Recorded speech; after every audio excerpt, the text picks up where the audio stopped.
Hi, Aunt Karen. Hello, darling. How are my little twinsy poo babies?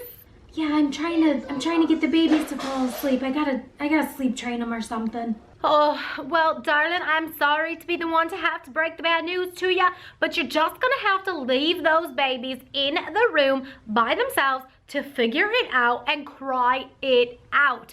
That's what my mama did, and her mama, and her mama, and her mama, and we've all turned out fine. Sleep training twins may take a little bit of extra elbow grease to iron out all those kinks, but in reality, sleep training twins and multiples is really not all that different than sleep training a singleton baby. Let's jump into this video and talk about all my tips for sleep training twins and multiples.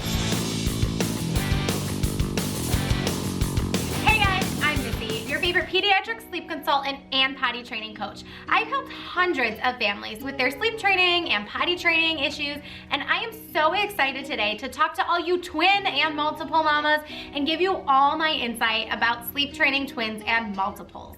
Now, over the years, I have definitely sleep trained my fair share of twins, and I will tell you that they are all different, and there are definitely some similarities that I can tell you to help you make that an easier situation for your entire family. So what we're gonna do today is talk about my top 6 tips on sleep training twins or multiples.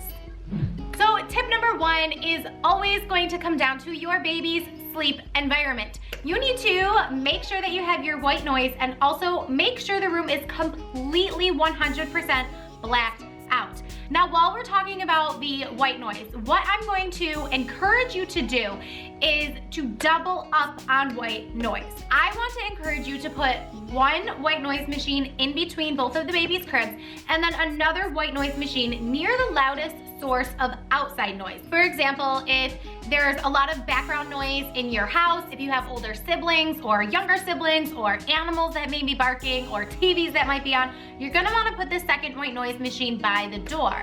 If you have stuff going on outside and it gets loud at bedtime outside, or maybe you have neighbors having a party, put a white noise machine by the window. You wanna make sure you have one white noise machine in between the babies and one at the loudest source of outside noise. So tip number 2, kind of along the same sleep environment token here, is that you want to keep the babies together in the same room at bedtime, but I highly, highly, highly encourage to separate them into separate rooms for naps. Because it is so much harder to get any baby to sleep during the day, whether it's a singleton, a twin, a triplet, whatever you may have, it's harder to get babies to sleep during the day because they don't have as much sleep pressure as they do at night. They don't have that production of melatonin, so it's definitely going to be harder to get a baby to sleep during the day. So if you have them in separate rooms, it's going to be easier to encourage your babies to take solid naps. Let's talk, for example, about a client that I previously had a year ago. The mom really did not want to separate her boys for nap time. And I said, you know what? We can try it, although I highly recommend that you separate them so that they can actually get good, deep sleep. 2 weeks later into our consultation, and as much as I tried and said, we need to separate them for nap, we need to separate them from nap, we need to separate them for nap, the mom did not want to do it. And I will tell you, at the end of that consultation, they were still not napping well. And 2 weeks later, the mom came back to me and said, okay, I'm ready, let's separate them for naps. We did it, and it was a world of difference. Tip number 3 is to keep your babies on the same schedule. Now, of course, it can vary a little bit here and there, but you really want to try and keep them as close on the same schedule as possible. And my huge rule of thumb, singleton, twin, multiple, whatever, is that any schedule within 30 minutes of itself is not really going to have a huge impact on your children's circadian rhythm. So if it is nap time and baby A wakes up from nap, you're going to let baby B continue to sleep for up to 30 minutes. What I want you to do after about 10 to 15 minutes is open up the door to the room that baby B is sleeping in and just kind of encourage a natural wake up. 9 times out of 10, when we're dealing with twins and multiples, there is usually one child who has higher sleep needs than the other. And it's usually pretty easy to pinpoint those differences pretty early on in the sleep training journey. Having the baby's schedules vary just a little bit is totally okay. Tip number 4 is a really important one. A lot of times twins and multiples are born prematurely and may or may not need to spend some time in the NICU. Now, when babies spend time in the NICU, whether it's a singleton or a twin or a multiple, it is really important to go by their adjusted age. So this means that we are adjusting your baby's age based on due date and not actual birth date. Tip number 5 is actually an answer to a question that I get all the time. A lot of times parents say, well, should mom take baby A and dad take baby B? And my answer is no. I want both parents involved in both children's bedtime routines all the time. Because what happens is if mom stays with baby A and dad stays with baby B and mom wants a night out on the town, baby A may refuse daddy that night and mommy might have to come home from a well-deserved night out on the town. So let's avoid that, let's not let it happen, and let's have both parents involved in both children's bedtime routines on a regular basis.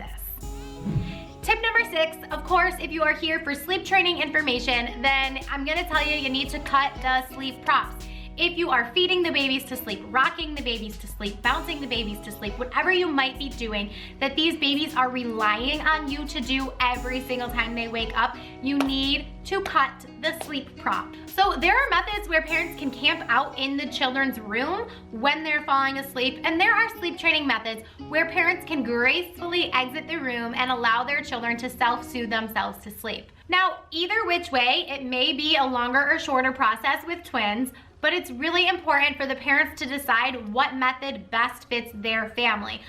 So I'm not here to tell you what sleep training might be best for your family, but to tell you that there are options out there. And if you're feeling overwhelmed by all of the information on Google, because trust me, there is so much information that 9 times out of 10 parents who come to me are like, I read this book and that book and this book and that book, and I feel like I know everything there is to know about baby sleep, but I still need help. If you're feeling that overwhelm, then please get in touch with me, Missy at slumberandbloom.com. Better yet, if you're interested in a one-on-one consultation, then fill out my free contact form and set up a phone call with me. We will hop on a call, talk about your situation, and figure out how I can best support your family. I feel like I need to leave you with some words of wisdom and just really let you know that practice makes progress. Progress, not perfection. We're not going for perfection, we're going for progress. We're going for having your babies learn how to fall asleep independently and eventually learn how to sleep through the night with more than one baby sharing a sleeping space. When 2 or more babies are sharing the same bedroom together, there are higher chances of your babies waking through the night because they're hearing each other as they're transitioning through each other's sleep cycles. And without those independent sleep skills, then your babies really may end up waking up more often than they would if they had those independent sleep skills. So yes, this is a very long process, and sometimes it takes longer for twins and multiples than it does for singleton babies, but that doesn't mean that it's not possible. It is 110,000% possible to sleep train your twins and multiples, and I would be honored to help you through this journey. I do have a free baby sleep guide that you can download for free, and I will leave the link in the description box down below. If you are a twin mom or a twin dad, then give this video a thumbs up and leave me a comment down below. I want to hear about your twins. What are their names? How old are they? Were you surprised by having twins or multiples? Or do twins run in your family? I want to hear all the things. Funny story, I will keep it short and sweet. I have always wanted twins, and I was so big with my first pregnancy that my doctor did an extra ultrasound just to make sure that there was only one baby in there. But turns out I was just further along than we thought I was. So there's that. All right, so that's all we have in this video today. Don't forget to subscribe to my channel, take a screenshot, share this video with your friends, and I will see you next time. Bye. This is sleep training twins may take some extra elbow grease because you're so far away. Did I do it? Bada bing, bada boom.